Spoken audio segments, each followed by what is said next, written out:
بسم اللہ الرحمن الرحیم۔ صرف 5 منٹ کا مدرسہ قرآن و حدیث کی روشنی میں 292واں دن 22 شوال المکرم۔ نمبر 1، اسلامی تاریخ۔ ام المؤمنین حضرت زینب رضی اللہ عنہا۔ حضرت زینب بنت خزیمہ رضی اللہ عنہا کا تعلق قبیلہ ہلال سے ہے۔ آپ کے والد کا نام خزیمہ ہے۔ حضرت میمونہ رضی اللہ عنہا کی ماں شریک بہن ہے اور انصاریہ میں سے ہے۔ ان کے شوہر حضرت عبداللہ بن جحش رضی اللہ عنہ غزوہ احد میں شہید ہو گئے تو آپ صلی اللہ علیہ وسلم نے رمضان سن 3 ہجری میں 400 درہم مہر کے بدلے نکاح فرمایا۔ بڑی سخی تھی، غریبوں اور محتاجوں کی خبرگیری کرتی تھی، اپنے ہاتھ سے کمائی کرتی اور غریبوں میں تقسیم کر دیتی، اسی لیے ان کا لقب ہی ام المساکین یعنی محتاجوں کی ماں ہو گیا۔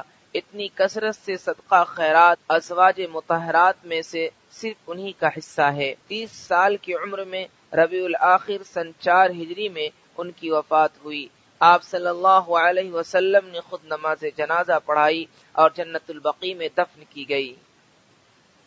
نمبر 2، حضور صلی اللہ علیہ وسلم کا معجزہ، انگلیوں سے پانی کا نکلنا۔ حضرت حیان بن بح رضی اللہ عنہ بیان کرتے ہیں کہ میں ایک رات صبح تک آپ صلی اللہ علیہ وسلم کے ساتھ رہا اور میں نے نماز فجر کے لیے اذان دی۔ پھر جب نماز کا وقت ہوا تو حضور صلی اللہ علیہ وسلم نے مجھے ایک برتن دیا اور میں نے اس میں سے وضو کیا اور نبی صلی اللہ علیہ وسلم برتن میں اپنی انگلیاں رکھے ہوئے تھے۔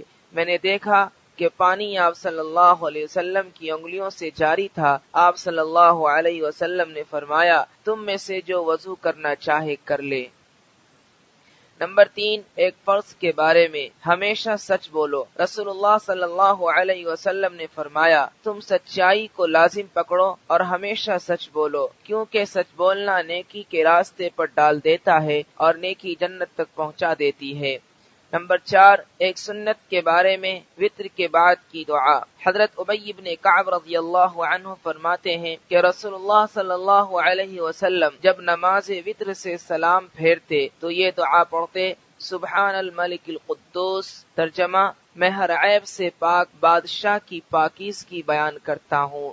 نمبر 5، ایک اہم عمل کی فضیلت، مرض پر صبر کرنا۔ رسول اللہ صلی اللہ علیہ وسلم نے فرمایا، جب کوئی بندہ بیمار ہوتا ہے تو اللہ تعالیٰ 2 فرشتوں کو بھیجتا ہے تاکہ یہ دیکھیں کہ وہ عیادت کرنے والے کو کیا کہتا ہے۔ اگر عیادت کرنے والے کی آمد پر وہ اللہ کی حمد و تعریف کرتا ہے تو وہ دونوں فرشتے اس بات کو اللہ کے پاس اوپر لے جاتے ہیں تو اللہ تعالیٰ جو سب کچھ جاننے والا ہے کہتا ہے، میں اپنے اس بندے کو وفات دینے کے بعد ضرور جنت میں داخل کروں گا۔ اگر میں نے اسے شفا دی تو اس کے گوشت کو اس سے بہتر گوشت سے اور خون کو اس سے بہتر خون سے بدل دوں گا اور اس کے گناہ معاف کر دوں گا۔